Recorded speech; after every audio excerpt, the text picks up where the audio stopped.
Thank you. I have a quick question on Mr. Netanyahu's speech at the United Nations at UNGA last Friday. He showed a map that completely erases the Palestinians. I wonder if you saw the map, and I wonder if you have any comment on that. I did see it. I'm not going to get into any discussion about the map that the Prime Minister chose to use. I will say that the President has been clear, this administration has been clear that the United States will continue to support a two-state solution. So it doesn't bother you at all that, the map shows that the Palestinians just evaporated and so on?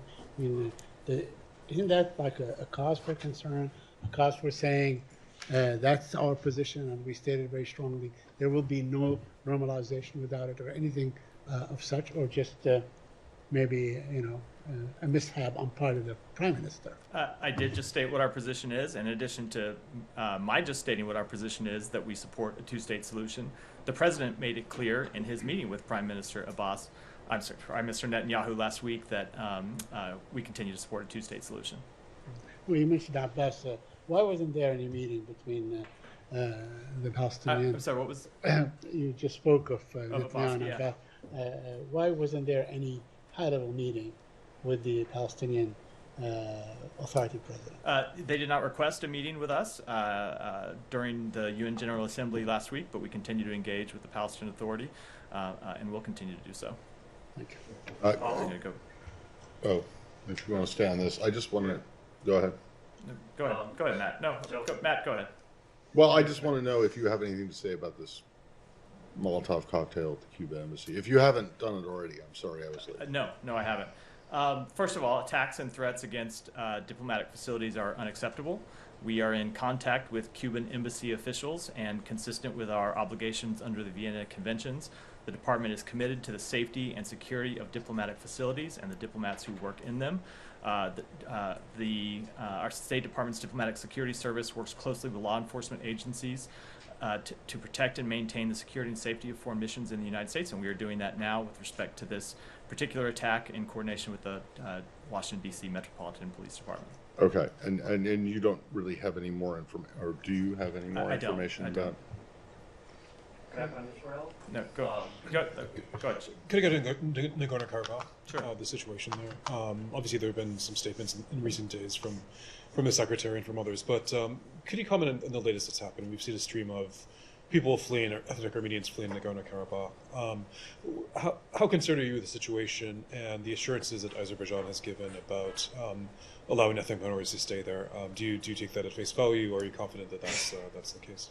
We are concerned about the situation. I will say that in terms of what we think is important, it's number one, that the ceasefire that exists now be maintained, that there is no further military action.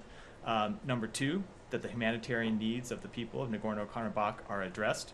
And number three, that Azerbaijan and Armenia reach a lasting peace agreement. With respect to the humanitarian situation on the ground, the population of ethnic Armenians in Nagorno-Karabakh should be able to remain in their homes in peace and dignity with respect for their rights and security if they choose to do so. Those who want to leave and return should be allowed safe passage, overseen by a neutral, independent third party. And Azerbaijan has a responsibility to protect civilians and ensure the humane treatment of all, including those it suspects of being combatants. A couple things on that. The Armenians have called for some sort of international monitoring, whether it's through the UN or through other partners. Is that something the United States supports or would work toward? We do believe there should be an international mission to provide transparency, reassurance, and confidence to the residents of Nagorno-Karabakh and the international community that the rights and security, their rights and security will be protected consistent with the public statements that Azerbaijan has made. Just briefly following up on that, an international mission, is that something are there active discussions on it? Does the U.S. work? There have been active discussions about it. I don't have any readout of those discussions, but it is, we have called for such a mission sometime, and we are working with our allies and partners to secure one. Okay, just to pursue one other thing on this. On the diplomatic side, there's been a war of words of sorts between Prime Minister Pashinyan and the Russians, with the Armenian Prime Minister saying that Russia failed to protect Armenia, and that Armenia should essentially seek other partners, perhaps. Does the United States have anything to say about this? Do you think that there was, in the Prime Minister's words, a Russian failure to prevent this? I do think that Russia has shown that it is not a security partner that can be relied on.